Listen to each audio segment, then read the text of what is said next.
Reflective Podcast. Welcome back to the Fully Reflective Podcast. My name is nobody. I'm Rocco. I'm here with Belle, and we're tuning into this shared dimension with Astra and Alyssa. I suppose we start by saying, who are these people? How do they know each other? Why are they all talking? Wow, Alyssa and Astra and I met through an online program called the Moon Alchemy Program. I believe both of y'all found it through different portals. Brian Ellis was involved somehow, right? For both of you? Just Brian Ellis. Brian Ellis. And then how for you, Alyssa? Brother Hermes, I found you through him. Mm-hmm. Right. And you just started like posting about it, and I was like, hey. Right. Yeah, wow. So summer of 2020, my system was just super catalyzed and called to leaning into sharing the medicine that, inspired clarity and came out as this course. And then we started working together because the boundaries and borders didn't stop there. And this is Belle. Belle's right here, right next to me. And we met in other dimensions, and then it turned into this dimension. But I've mentioned the four of us talking a while ago, and I got head nods from all three of you along the way. And I real simply just wanted to talk to probably the three women in my life that I interface with most often, honestly. Wanted to talk about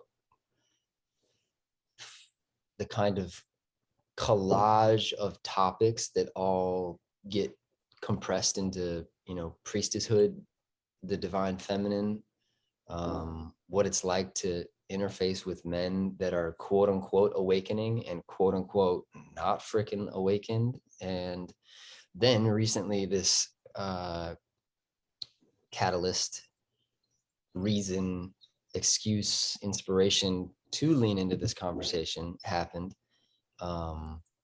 with dear brother Bentinho and dear sister Jade, who I know of Jade because she was working with Brian Ellis for a while, and Brian Ellis is a brother of mine. And I remember seeing he posted something she did about the death meditation, and I like zoomed into her offerings and checked it out, and it was like powerful and potent. And I was like, wow, what a powerful being. And then last year she linked up with Bentinho, and then recently, today's date is March 1st, 2022. Recently, there was this kind of like unveiling of information about Jade's interwovenness with the Bentinho camp and stuff that happened there. And she did a podcast about it. And it's like a spiritual Me Too of sorts. But it's not for no reason. And my brother Jamuna has mentioned many times, he's like, I know you like this Bentinho guy, but be careful because he's with the cigars and the suits, and he's been weary. He calls him a beach boy. Yeah. He's like, who's this beach boy? He's teaching? He's a beach boy? He's in a boy band? I was like, no, I don't think so. But a healthy discernment, a healthy skeptic, and ultimately scanning his vibrational kind of codex in his own framework. And I gotta say, I've been learning from Bentinho for 2017, 2018. I think I first was like, whoa, that makes sense. That's a clear rendition of, the topic. And yet it doesn't mean that there aren't, issues on the nearby kind of close proximity. But yeah, Belle, I know you read about what happened with Jade. I know Astra, you were posting some things, and I know Alyssa, you tuned into it. We could start there, but that kind of feels further away. I suppose it makes sense to start a little bit closer to home because, well, I mean, I'm Rocco, and y'all are priestesses, and I personally got encouraged into my spiritual journey because I kept seeing men who weren't integrated, and it was like so glaringly obvious, at least to my framework, that women were more sensitive than men. Women were somehow, doesn't mean that they're always more aligned than men, but somehow we're always more emotionally, not always, but seemingly, even as a kid, I remember hearing that phrase, like, oh, girls mature faster than boys. And it was like encouraged into the ethos of my American upbringing that it's just how the archetypes were. Women were emotionally intelligent, but like handicapped in other sectors of life, and then men were like emotionally handicapped and dominant in other areas of life. So I would kind of like to just open up a conversation with y'all and be like, I mean, what feels relevant to talk about, what feels like on y'all's hearts is like something you've noticed. I mean, I can't see Rocco from either of any of y'all's lenses. So I don't know what feels like. Is there anything, I mean, obviously with Bentinho as a recent thing that has happened, but also people in your life, and then your own relationship with embodying your masculinity as a woman, what's that been like on a close proximity level of how your kind of awareness of masculine feminine integration has potentially revealed lack of integration in nearby men or nearby women. Does that make sense? Does that trigger anything? Does that bring anything up for anybody?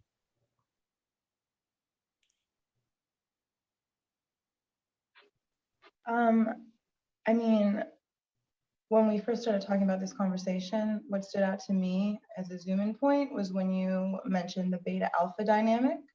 And I felt called to kind of zoom into that. And so that term was first coined in terms of the study of ethology or animal behavior, specifically wolves. But that was in 1940, and more recent studies have shown that the alpha-beta dynamic only happens when the wolves are in captivity. It doesn't happen when they're out in the wild. Out in the wild, there's just a breeder male and a breeder female, and then there's the adolescents and the pups who then go on to create their own wolf packs. The dynamic only happens when you take wolves from other tribes and try to create something false.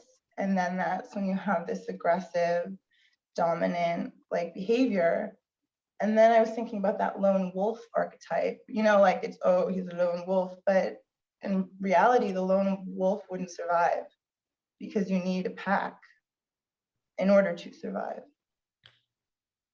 Let me ask you, as a evolving young being up until now, have you felt, I mean, I feel like it's been for all of us, obviously, but have you felt a sense of competition with another woman that was in close proximity for any particular reason?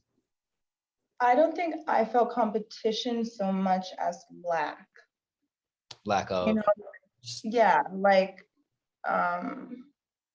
just like that more self-conscious, so not competition and the need to feel better than, but just like feeling less than in the presence of someone who maybe did come off more assertive or more aggressive in their presentation of self. And on the flip side of that, I'm seeing now how me stepping into my voice and not being this timid, submissive person is triggering the masculine around me who are not awakened into this almost like caveman archetype. I must show you my power. And it's very different, compared to how you are please give me more of that. That helps me. So it's a very different reality. So you're touching on something I think is like the core of it all, which is the question that I think accesses us into it swiftly is, is there such thing as a naturally existing dominance hierarchy? Does that exist? I feel like no. Because even if you think of humans, like we think we're on top of the food chain, but if you take away our like happy little houses and put us in survival mode, like we're not on top of the food chain anymore. So Sure is. if this human, and I reference him as little as possible, but this human that y'all know is nearby, if Ted was on this call right now, he would hold up these violently clear mirrors about how nature works. And I've grown up in, pretty wilderness settings. And yesterday, Belle and I were driving, and there was like a deer with a tiny little fawn. And recently our pup Malachite was like running rampantly, and we were trying to get him, and we were like, bro, you can't run away into this ranch. There's antlered, horned animal creatures that if you got close to their brand new fawn, your cute little puppy face, And even last night, crazy, intensely close pack of coyotes, like just sounded like they were either mauling something or got into a skirmish of sorts or something.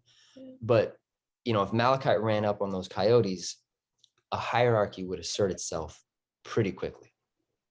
And I bet you there's one hominid, sorry, it's not a hominid. There's one mammal in that group of coyotes that is electromagnetically amplified in a certain way that gives it some type of impulse amplification, and the others nearby probably take notice of that.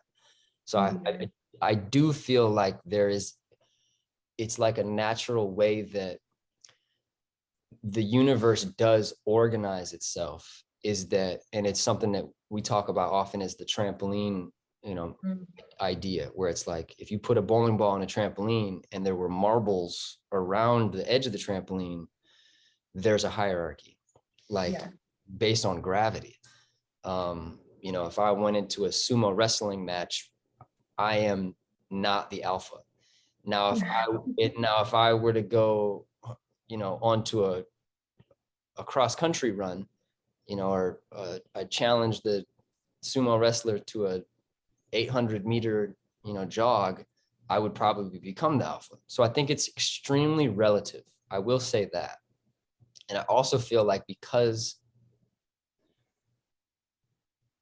perfect time to mention it, as Belle is recently diving into the Sophia Code, I've noticed in my crystalline embodiment that Sophianic consciousness has been traumatized to seeing clearly. So the divine feminine hasn't had like supportive framework to see the masculine clearly, because the masculine's been augmented and distorted. And then also it's a tug of war of distortion, which is also growth. It's not just up, but I would say that's vibrational oscillation. That's vibrational expansion. The wobble is the balance kind of thing. And, but yeah, how does all that sound? Because I mean, there's one part of me that says, oh, I hear what you're saying. I support your point of view. And then there's another part of me that could say, I disagree. I feel like something that is on my heart to even lean in on this conversation with is like, I think there's like liberal, conservative people, there's masculine, feminine people, there's gay and straight, there's passive, there's aggressive, there's assertive, there's all these different ways that we have become polarized as a species, just straight up based on nature. And then in our psychological attempt to like navigate all of that, there's become rigidity, and call it non-inclusiveness, stereotypes, and in that stereotyping there's rigidity, and then in rigidity there's resistance and non-acceptance of things that are the way that they are, but also it's not potentially exactly that way. It might be been distorted, so we can't exactly see the way that it is exactly. Does that make sense? I think I was hearing your question through the lens of like us as a, like, are we a the dominance in terms of that way, but like it's Right, right, not right. found Well, in our. I also hear you. I But I also agree with what you were saying. hear what you're saying is like a reflection of the old paradigm. Mhm. I hear that as well. I mean, you mentioned the Sophia Code. One of the like notes to self I took, when you were approaching this, you said the word cult, because we were talking about the Bentinho situation, but then you said the word culture, and I couldn't not hear like they both have the word cult, right? So I'm reading the Magdalene Mysteries, and she refers often to the Isis cult. So now, like, I feel that contraction reading that word, because that word now means something different than it did back then. Back then, that cult of Isis was a very specific way of teaching. Like, there were initiative things that you weren't allowed to speak about. But cult back then meant to educate. And now we hear the word cult and it's this dark thing. But it just feels like another way of twisting, which was innately feminine, and turning it into something it was never meant to be. As goes trauma. Wow. You'd have something perfectly pure, and then trauma happens, and you'll never touch that again. Not as it was. It's forever. You know, as a white piece of paper or a black piece of paper, and then it got touched by the alternate tone, and that tone it's woven into the tapestry.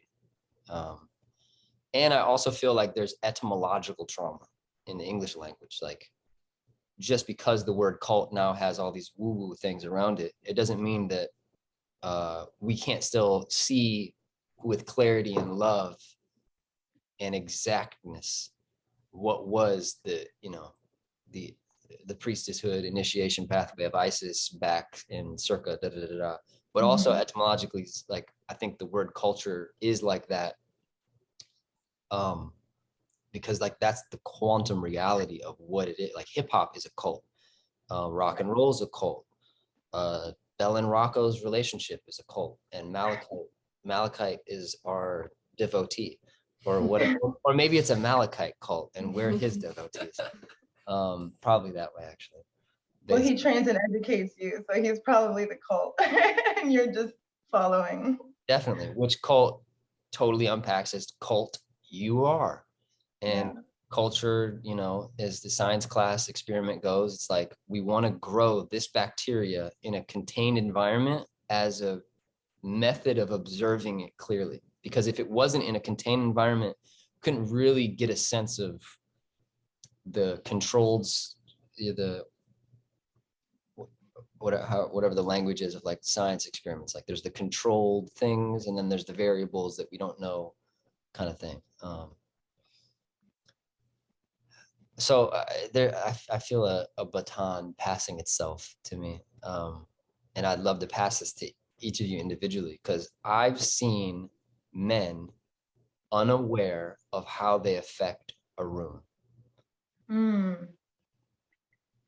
I was literally talking about this morning with someone. So, but I don't want to go first because I've spoken.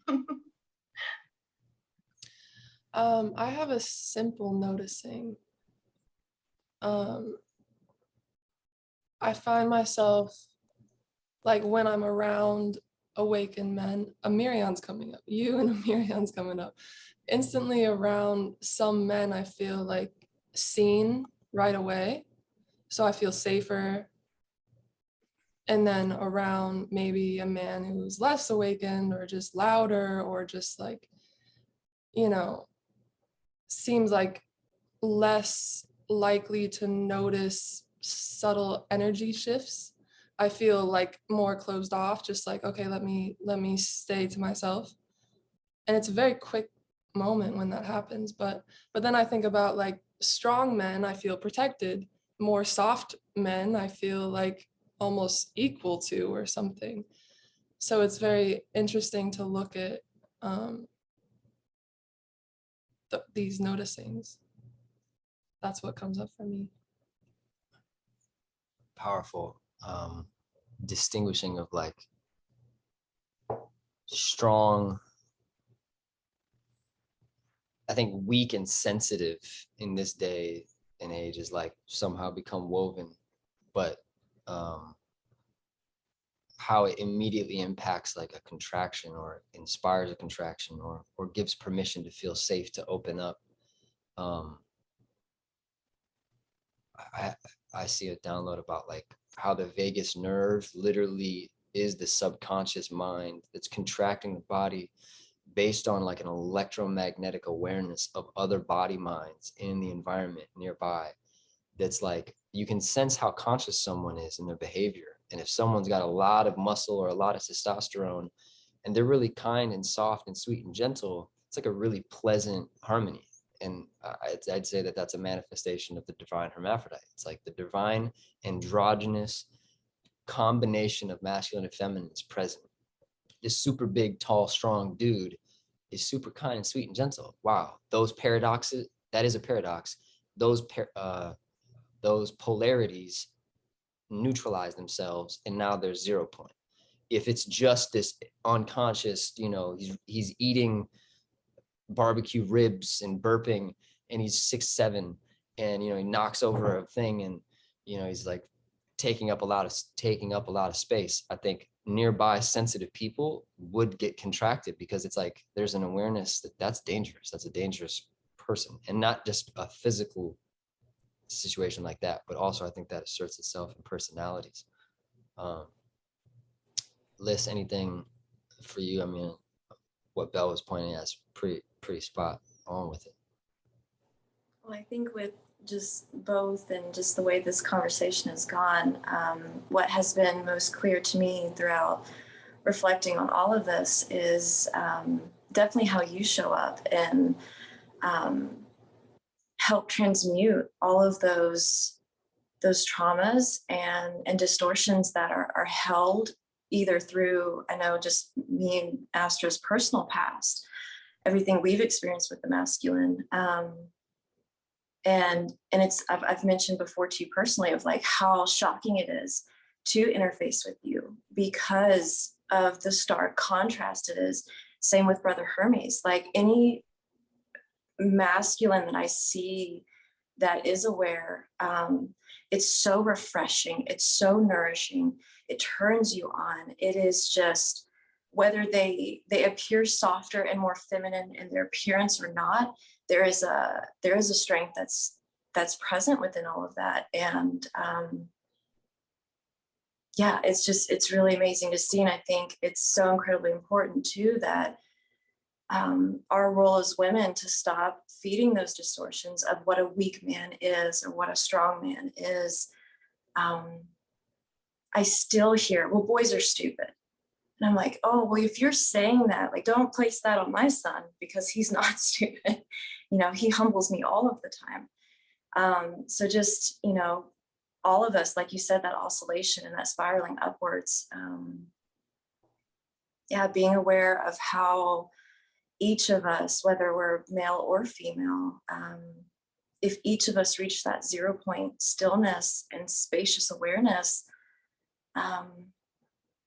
it just keeps calling each one up forward. So while there's a hierarchy in the sense of like, there's always going to be someone that's the newer iteration. It's just how it works. But if we do it in that loving space and calling others forward, it just continues to do so. So really just honestly being on this call and just being in this moment with all of you, like it just really goes to show just the purpose behind it all and how it really does start to shift into every aspect of your life. And it's beautiful. Yes. Yeah. We're learning sign language. And this is clapping. Yeah, sign language. Well said. It's like no matter the gender of the embodiment vessel, Christic Sophianic consciousness's job is to harmonize polarities. That's sex, that's love. And it's like that reference you made is, I think probably for all of us, we've had that trauma to some extent. We've seen it or touched it or been touched by it, where it's like, oh, girls are da da da, oh, boys are da da da. And then I think this is where the current societal like revolution of gender comes from, is because it's been unhealthily navigated, and there's been things that have been suppressed. You know, I hear like a conservative archetype person, or like a red, you know, a red state person saying it's an abomination, which they're probably a Bible person as well. Maybe not, but likely. It's like, that's an abomination. It's not right. But they're missing the slice of the piece of the puzzle that says it's not right to suppress us into these boxes of telling us who and what we are. So you know what? These attributes start asserting themselves. And that's where I love to look at anthropology. It's like the kind of study and observation of like how fashion has evolved in the past couple hundred years as almost like a rebellion of societal conformities. And, you know, you people over here, all of a sudden you wear a garment that says, no, I don't, over there. And it causes a conversation, causes us to like navigate things in a new way. Liz, when you were speaking, a baton arose. So you mentioned like, okay, so she said Amirion, which y'all have seen. I'm pretty sure you haven't met him, but you've seen him in the other podcasts. Yeah, Brother Amirion. Amazing Christic embodied soul. Met him and I was like, whoa, blessings. And he was like, wow, blessings. And that's that mirror that sees itself as like, oh, wow.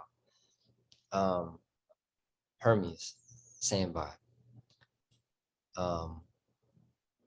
Can y'all see the archetype of a woman that would see that type of man and say, ooh, that's a beta?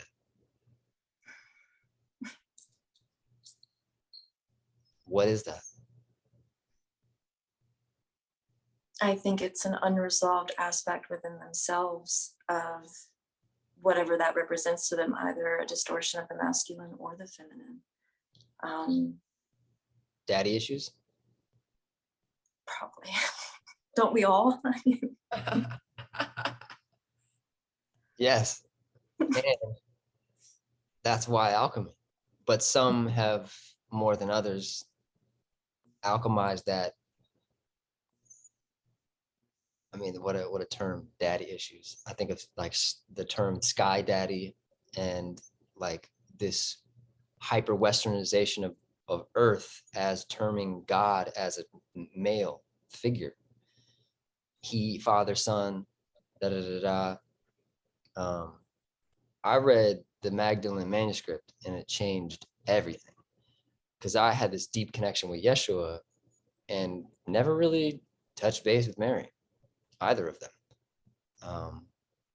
And then had a homie, I was in the yogic situation and they were like, yes, Mother Mary is just like a, you know, European or Hebrew Saraswati. I was like, oh, vibes. And that's just like a Hebrew version of Kuan Yin. I was like, vibes.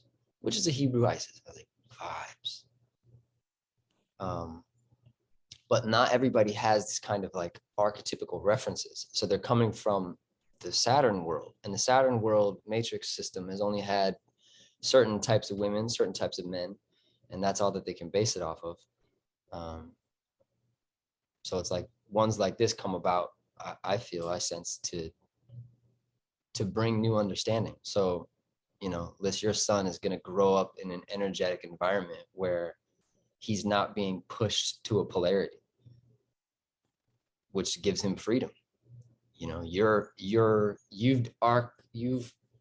archangelically alchemized a toroidal sphere around yourself because of your own regulation. Now your son is in that as kind of clear space or a safe space to be the way you are. Astra too. Astra as well. That's the calling of the new earth, as far as I can tell. but we've all, I mean, so then Bentinho. We haven't really talked about it since it popped up in the field, but it's such a sensitive thing. And I mentioned it on the voice memo a bit, because it's like, I grew up seeing this rock and roll dude. And it's like, man, that I've heard about a cult. This is looking real similar in a couple moments. But then having spent time around men, like we were talking about a minute ago, it's like sometimes men get in this hypersolar vibe where they don't realize that they're abusing their will and others' will. And it's easier for the nearby parties to just go along with it. And then that turns into this built up bubble. And at some point that pops, or, you know, it happens in a lot of different ways. Anything that want to be shared on that kind of fractal of it? Belle, I saw you reading and we talked about it a little bit. Obviously we've experienced a bunch of brilliant light and clarity from Bentinho.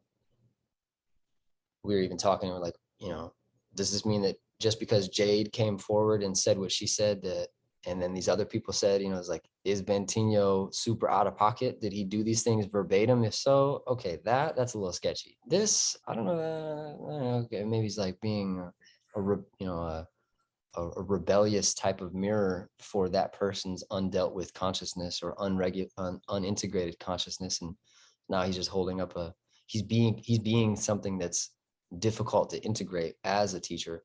That's super playing with a thin line of like, especially in terms of cults, and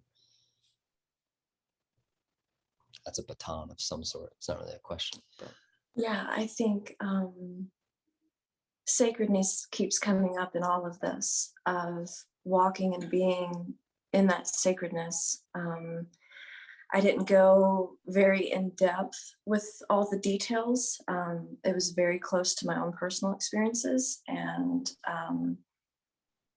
yeah, it was interesting because of just how triggering it was, because I myself had gotten a lot of insight from him and really had to let go of what it meant as far as trusting myself, trusting my own discernment, trusting myself to understand what is the truth and what is not. I just think it's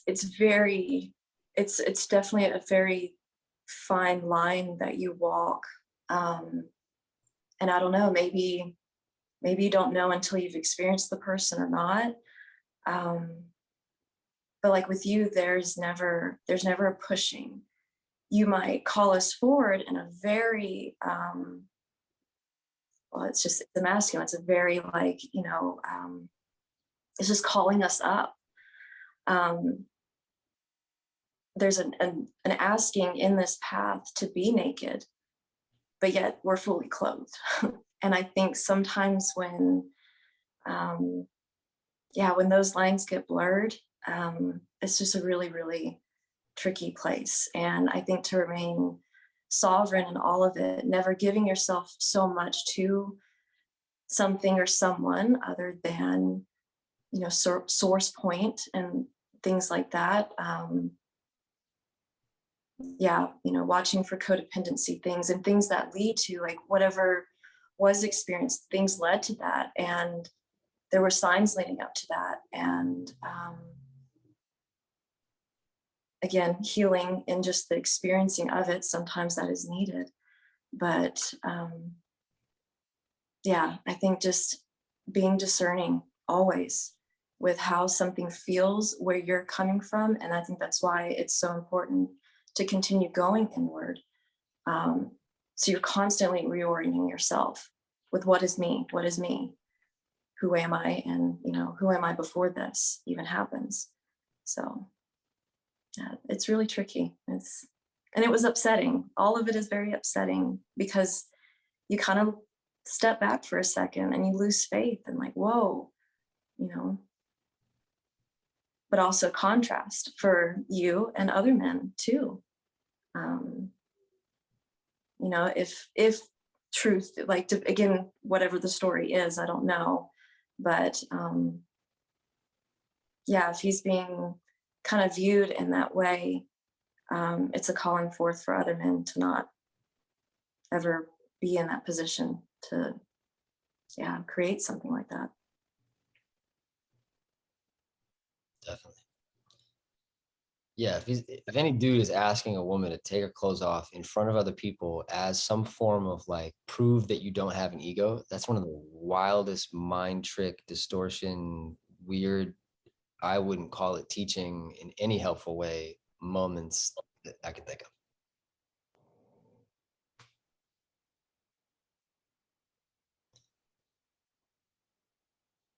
And I listened to Jade talk about the situation on a podcast, and then I read Bentino's, caption thingies. And for context, we're only talking about this because it's impacted us, and it is super, super relevant, not on like a level of social gossip, but on a level of like people are navigating their own masculinity and femininity every day, and people are navigating whether or not to spend money with a teacher or not every day. There's all these opportunities to follow somebody else who claims to know. And the moment where you as an individual, no matter who you are, come to this moment of deciding and discerning whether or not someone can help you or not, that's a huge moment for all of us. And if we're on either side of that exchange, that's an incredible responsibility that we're either giving somebody or that we're receiving and taking on.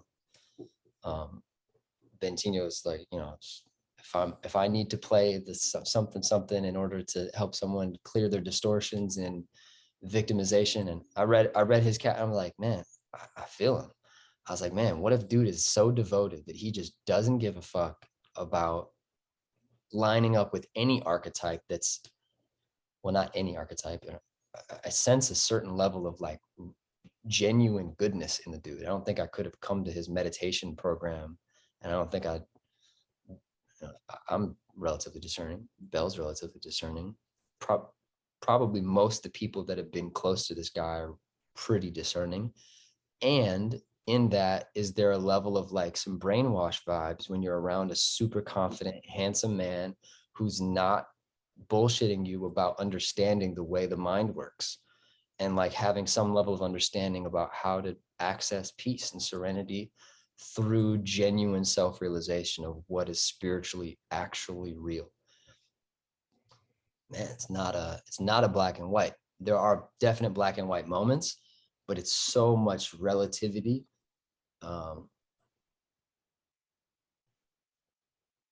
And what a metaphor for the world also, in a moment where we're looking to leaders to lead us, and then as soon as they don't lead us in the way that we don't like, it's on them.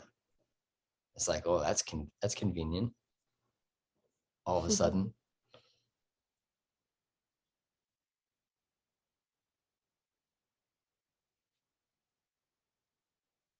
Yeah, definitely. Again, not putting, even in our leaders, in those that we may look up to, and to have that connection of a teacher and student relationship, because there's nothing wrong with that. It's incredibly helpful.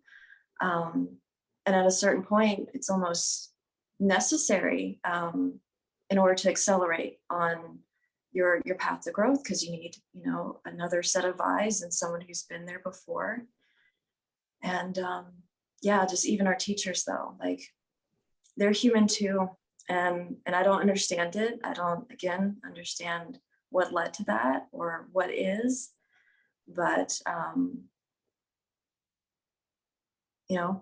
we are human and we make mistakes, and even our leaders, so not attaching your identity in any way to whether or not they're even in your life.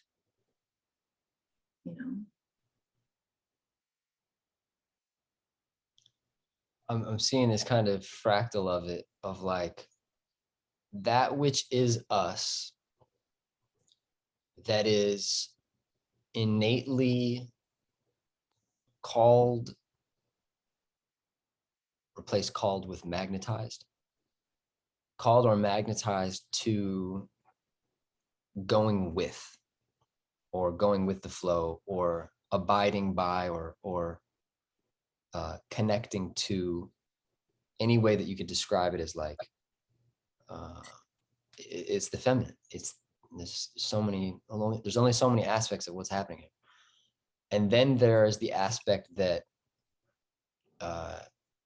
magnetizes that following, that is assertive in its compass and is not interested in going with, but it is rather interested in going.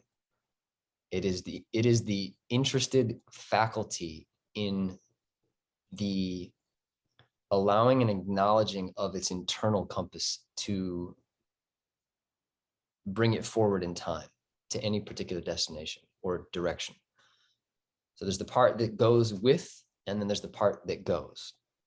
Obviously, that's a hypersimplification, but I'm seeing this moment that Belle and I experienced last year, where a dear friend of Rocco's, of mine, just got super masculine, and Belle's standing right there and like started speaking as if Belle wasn't there, didn't acknowledge Belle, didn't adjust the conversation as if she was even there.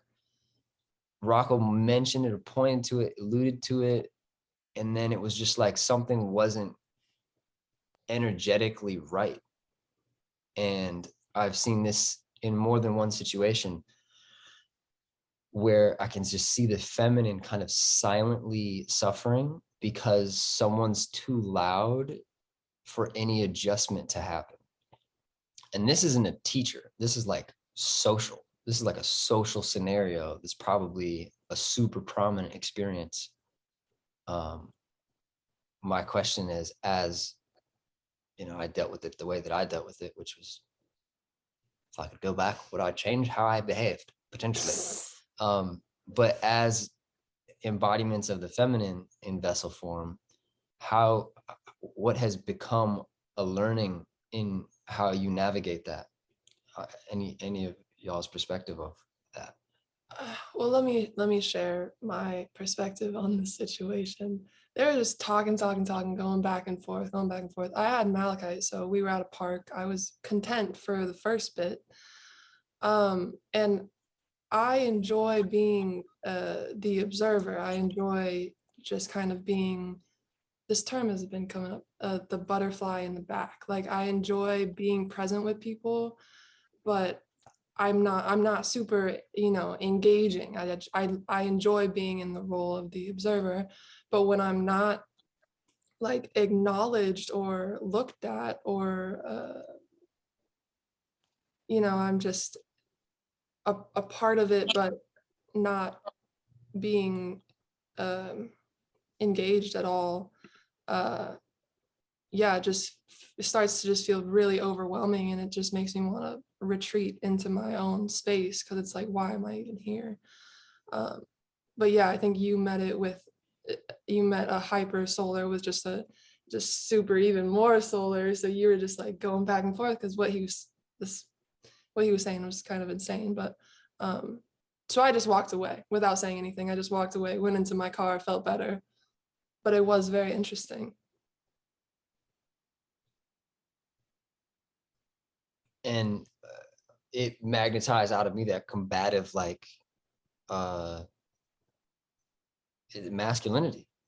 And there's, could dissect that. I was in my head about it for weeks. I was like, what happened? I lost my center. I lost my breath. I wasn't breathing. I was like, my ego was totally just pulled into this social moment to like argue about ridiculous nonsense.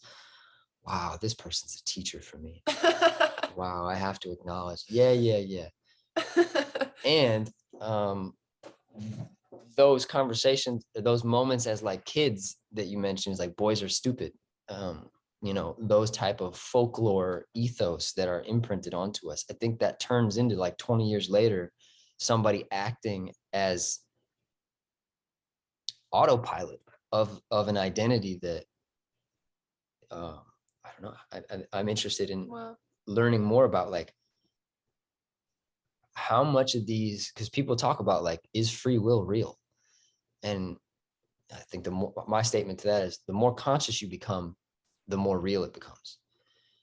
And then the more conscious you keep going, the less real it becomes.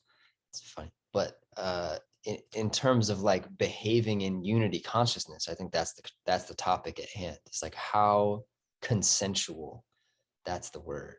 How consensual is any of our behavior?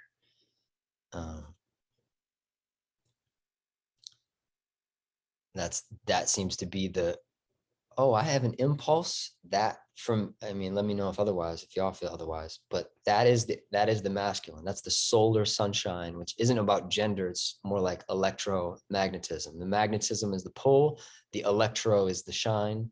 It's a beautiful, perfect union wedding of these components of nature. And we have this impulse, we can follow it. We have an impulse and we can be totally unconscious of how we follow it. We have an impulse and we can be conscious of how we follow it. We can have an impulse and then be so conscious or too conscious and self-conscious that we then suppress it. Mm. And I feel like this is where a lot of men and women are in their alchemy with, you know, some people have not been in touch with their solar and have become too passive. Some people have become too solar and not passive enough.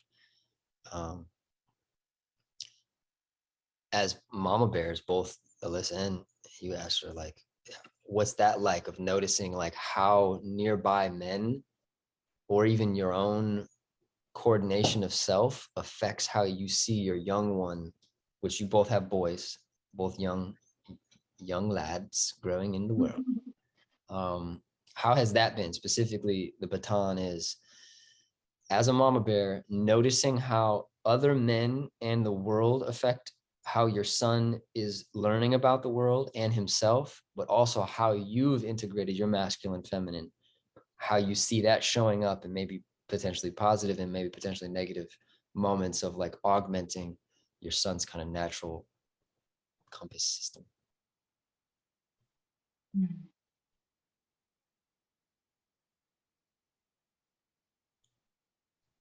I mean, Liz and I honestly talk about this a lot, especially as single moms, like, because we have to embody both at any given moment. And when your main example is toxic, like when you've grown up with not a good example, it's like not only are we trying to teach them a better way, we're also like undoing what we've learned, which brings it back to, again, this work we're doing. I didn't really know any better until I started working with you, because I literally didn't know any better. I never had a better example of what like a man can show up as. And even seeing how that triggers the masculine around me to accuse of things that are completely fabricated based on the belief that a man and a woman cannot have a relationship if it's not a specific kind of relationship.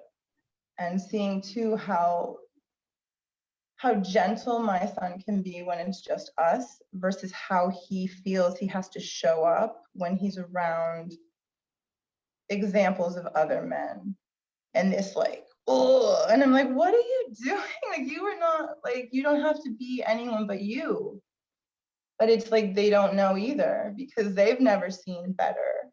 And now that they're in school, it's like this whole other arena to navigate, because you have kids who have their parents who are teaching them a certain way, and you're trying to teach your child a certain way or guide them, maybe a better phrase. And so not only are you parenting while reparenting yourself, you're also trying to unweave these things they are learning about themselves that aren't even true. But they're being told it's true because it's the example they're being shown. So. And seeing too how female teachers are showing up aggressively, like masculine. Like, I took my son out of aftercare because the teacher literally would not let him use the bathroom because he took too long the first day. And I'm like, so you are telling me that if you say you have to go potty, she's literally making you wait because you took too long for her liking. So now she's telling him to not listen to his bodily autonomy because she's exerting this crazy control over him when she's supposed to be the one caring for him when I'm not there. Like, it's like just this whole, and on top of that, talk to me then, like, be a grown-up, right? Because now it's like you're attacking a child. So there's a whole bunch of trauma going on that you're now projecting onto children. Whoa. Man. Like, let him pee and tell me he took too long. And I'll talk to you about the fact that he just does that. Like Yeah. you said, the zoning out, it's me time. That is literally him. He will be in there for 30 minutes because he's singing. He's not breaking the rules, but the school doesn't care. They just say, no, you're wrong, and now you cannot do anything. Man, that just like took me on a time portal. But I'm pretty sure something like that happened to me as a kid, where there was like distinguishably kind ladies and like mean ladies. Like, I don't think I knew. Man, quick sidebar. There's a song where this artist named Lupe Fiasco, he says, he said, and I always love him because he's like a conscious MC, but he like wasn't too conscious of a rapper. But he said, never mention the word bitch until a bitch I dated. And he was painting it in a story of like, he was trying to be like this guy that was like, oh no, the woman is the goddess. And then it's like, yeah, until you meet some unintegrated woman that's like danger, you know. And I remember as a kid, yeah, there's like this teacher that was just like a really unkind lady. And there was like a male teacher, I remember Mr. Beardsley in Concord, Michigan, 3rd grade. I was gonna ask if it was 3rd grade. It seems to be when boys especially are like coming into their masculine. Something important happened. 3rd grade, something important happens. I keep talking to people, they're like, yeah, 3rd grade. It's like really awesome. Right, 3rd grade for me too. My 3rd grade teacher was awful. Again, a woman. Wow, why is that? Why? I was in 3rd grade. You were in 3rd grade. There's something about that Who's that? portal. That's a good question. Do y'all know what age 3rd grade is? Leo's not 8. He's gonna be 9. He's in 3rd grade? Mhm. Oh, wow. Yeah, 8, 9. Yeah, and it's like especially then coming from a woman, you doubt your own system. And you're like, I remember getting in my head as a kid would be like, oh man, well, I don't want to do that again. I remember there's something that I love her and I've talked to her about this, but my sister several times, and she got it from my dad and my brother Toby, but there's this phrase that'd be like, oh yeah, right. I'd say like, oh, stop. And they'd be like, oh yeah, right. And that shit super fucked me up because I remember in my teenage years, it would come up in like athletics, like, oh man, this hurts. Yeah, right. And it's like, okay, maybe that's like an inspiration. You could potentially say that like could be a good thing, but it's like that ended up becoming like an incredible rigid identity that always doubted my sense of pain and my sense of compassing anything, food choices, fatigue. Yeah, right. Shut up. Yeah, right. It's like, whoa, it turns into a really insidious, like violent inner narrative. But okay, yeah, right. So acknowledging that it's spoken, but basically saying, that's clearly a lie. I know better. You should too. Now move forward. So it's like, I heard what you said. I don't believe it. You shouldn't either. Know better, move forward. So this is an example of like I would say like a shadow feminine mirror technique that can dislodge the masculine from a female or a man, female or male, from its internal like clarity, where it gets us to doubt. And I think that's also something that's become archetypical of women, at least in the Western, I mean, probably more than the Western world, but it's like, what do they say? You know, I remember watching a movie as a kid, not watching it, but seeing it, Mel Gibson movie, What Women Want. And the whole idea was like, you can never know what a woman wants. And I saw it in pop culture and heard probably other men talk about it. It's like, oh, good luck trying to know. It was like the female was referred to as this creature that didn't know what they wanted, couldn't be understood by an outside party. But just to the point of what you're saying, Asher, is like it, yeah, it fucks up your ability to regulate your compass of like, is that what I want? Is that not what I want? But it's not supported. It's actually encouraged to be distorted.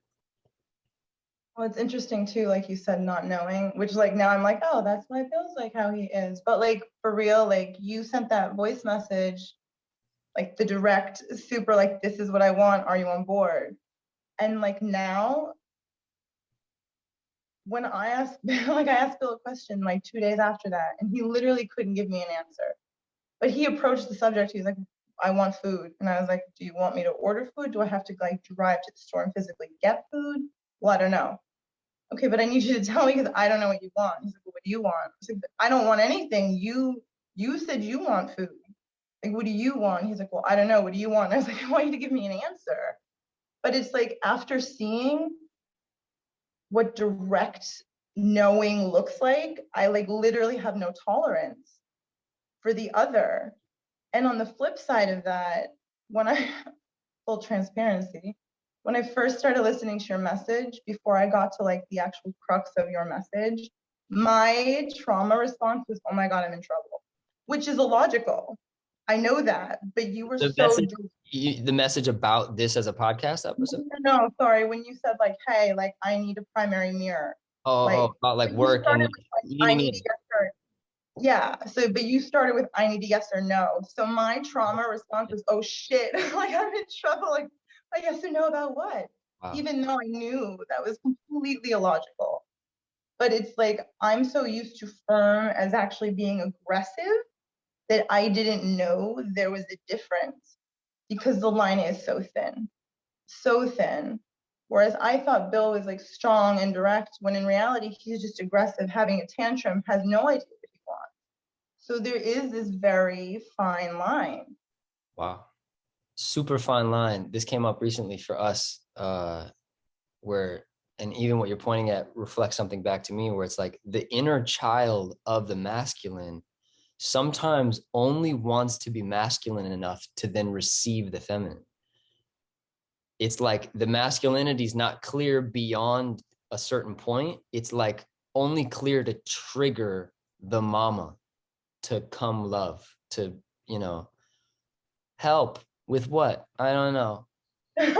What? Yeah. You know, help me. And then I watch Malachite and I watch how Bell tends, you know, he'll just go, and she'll be like, bro, I just fed you.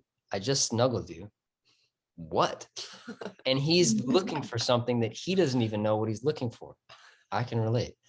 But I hear also in what you're pointing at as that, and also this conversation that has happened here before, where it's like, I can tell that me asking, do you want this or do you want that, isn't helpful right now. The feminine silently is asking for the masculine to just make a fucking choice.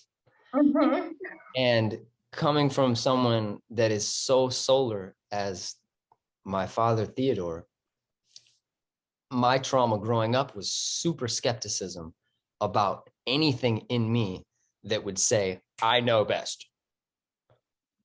Which now moving into deeper into at least dog fatherhood, those moments of need, you're like, I know exactly what's helpful here.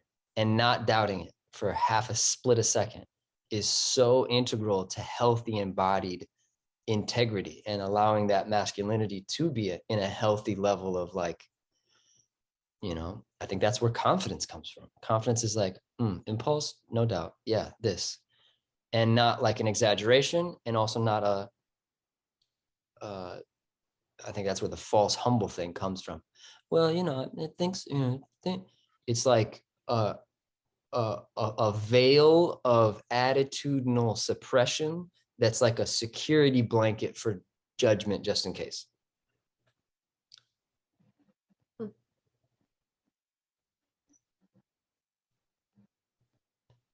And then I think of the archetype of like a young girl on a playground who's told something about, well, girls only something in like that puts her in a box, and she tomboys out of it, which is just an archetype that is a perfect puzzle piece that helps her get out of the suppressive archetype that was preventing her from being it. It's not that she's going to go be a construction worker, but overly masculine identity quirks at this moment are exactly what's needed to move beyond this ceiling of identity. And then I think that's also, I love looking at, I mean, to me, that's where the Akashic record is stored. It's like, yeah, that trauma happened as a kid, and that's just how I became. It's like, no, that's exactly who you needed to become to work out this karma that you've been working on for the, the past iteration. It's like this ego complex is exactly what was needed in order to move through the karmic material or the energetic momentum that's been coagulating in this pool of I am. So you need to be this much masculine, or you need to be this much feminine. And then, that young girl might turn into that as an archetype for the rest of her life, or it might be a moment and it might be a chapter. I think that's a super variable because you can't really tell. And I think that also plays with what we're kind of circling back about with Bentinho. Is like, you can't ever tell somebody what they need in order to feel whole or grown or growing.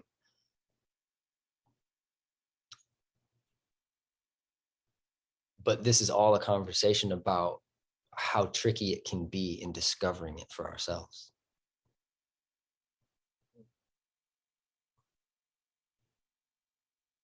Yeah, like my addiction became checking in as a young one. I saw, a volcano that seems to be pretty regulated as to just that's what it is. Lightning bolts are the way they are. Volcanoes are the way they are. But these other environmental aspects are, you said the word nuanced, I think. It's like, or subtle. It's like someone like a Mirion or Hermes. It's like, we're types of men that, I don't know if it's always because we were exposed to a male identity complex that wasn't nuanced into the sensitive qualities of the feminine. But as far as I can tell, the other men that I've met that have become sensitive, but also Christic, because I think hypersensitivity can easily turn into victimization. And that's where society calls those dudes beta. Because the beta uses their sensitivity for social hierarchy gain as a manipulation of gaining the feminine's love. Wow. Which kind of feels like the thin line with Bentinho, right? I mean, and it's interesting because, so I read posts by him. I've never actually listened to a podcast or a video or any of that. But in terms of what Belle said with the subtle differences and just energy and nuances based solely on just pictures. And I thought it was intimidation, but like, I would not be comfortable being alone, like in a room with a man like that. Not just him, but like a man like that. There's like, it's like your friend said, it's too pretty, it's too put together. There's something like you're maybe not hiding, but there's something not quite fully being shown. I wouldn't not be afraid to be alone in a room with you having a conversation about something. Like, there is a difference. And sometimes I don't think there's words for it. It is just the body's knowing. Because obviously I've never met you in the physical, but I just know based on our conversations and interactions and the words you speak and the energy behind them. The term vibrational safety comes to mind. Yes, 100%. 100%. I mean, I was home all day with Bill yesterday, and I had forgotten how exhausting that is when Leo's not around as like a buffer. And like that too shows me there is something there. Even if he spends his entire day in a different room of the house, there's an energy. It's like knowing there's a tiger at the end of the hallway. Even if you don't open the door, you know there's something in there. And it is an energy. It's a silent something, but it is a vibrational frequency. My higher self is asking your higher self, are you cool with dropping his name on a public podcast? And your higher self told me, oh yeah, it's about time. Yeah. Well, you know, it's funny, like his birthday is tomorrow and it's like the new moon. And listen, I've been talking about like death portals, and I'm just like, it is what it is. Like, here we are. So. Indeed, which I think is how the feminine claims back the power that was dislodged from its autonomous. Whoa. Autonomy, independence, sovereignty, way better. Restart. A tactic that sometimes the feminine uses to reclaim its sovereignty from dislodged. Restart one more time. A tactic that sometimes the feminine can use to reclaim its sovereignty from nearby masculinity is holding up harsh mirrors. Yes. I mean, for 10 years, I didn't want to talk about my last name. I just wanted to use the word moon to address everything about what I was. And then The first 3 years of me knowing you, I didn't know your last name was Nugent. just moon. I needed to hide from that light. And then at a certain point, it was like, okay, I'm avoiding this light, and that's not healthy. But for a long time, it was this invisible temple that I received binders and trapper keepers full of homework from. And what a cool visual metaphor. And it was telling me about the nature of reflectivity. And I didn't know it was called like, you know, feminine, masculine integration, but now it's like listening and listening and listening. That is what that is. It's integrated femininity teaches the masculine through reflection. Because that's light that hit, and instead of an immediate boom, boom, it's boom, fing. You know, it holds it, it absorbs, and then it expresses. It's like a,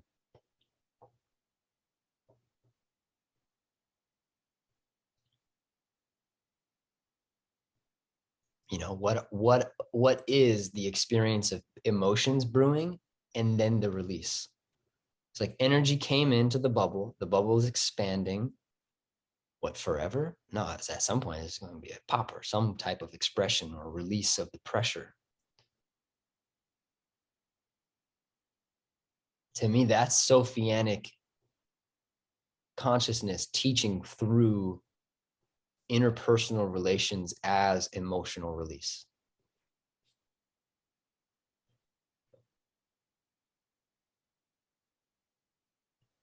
Something like that.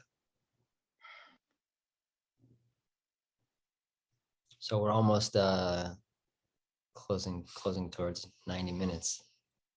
Any other frequencies or signals that want to be looked at or pointed at from either of the other perspectives? I mean, just thank you for having this conversation. It's an important one. And I think we're seeing more and more how, like, especially teachers, if only the upper chakras are integrated, like the lower ones aren't, it's still not using. With great power comes great responsibility, but it really is true, because there's a difference between using your power for higher good and like higher gain. And that too is a very subtle difference in knowing the power you have over someone else and choosing to use it for the highest. It's a very fine line. So thank you for how you choose to show up and use your solar.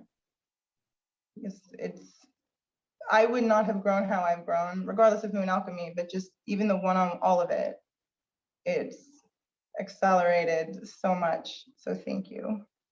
Man, Mm. I'm so grateful. Sidebar, this in no way was meant to be an advertisement for the rock. Nor- Shameless plug. Shameless plug. Man,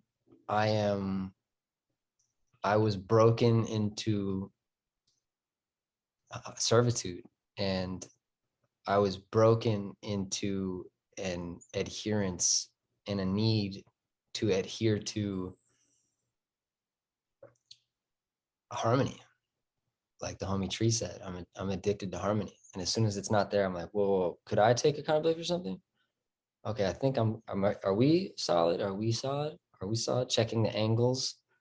You're Like, so good at it too.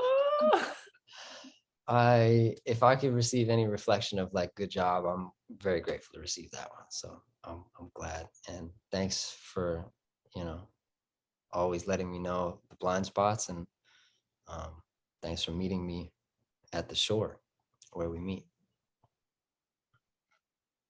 Yay. Yeah. Well, we'll see y'all for sign class soon. Astra, you didn't make it, but it's pretty epic. I think learning sign language feels So like I did reach out to Offset and I was like, I know you do like evenings, but can I see you in the afternoon? So I'm gonna see her like in the mornings on Wednesdays.